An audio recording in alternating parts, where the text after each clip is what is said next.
रेशम के डोर कब टूटे नहीं देहो, बहिनी के हाथ कब छूटे नहीं देहो।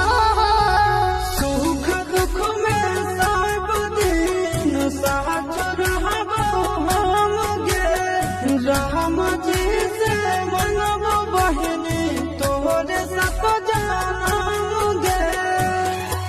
तोरा खातिर करबो हम भैया, भाई वाला सबे बारात।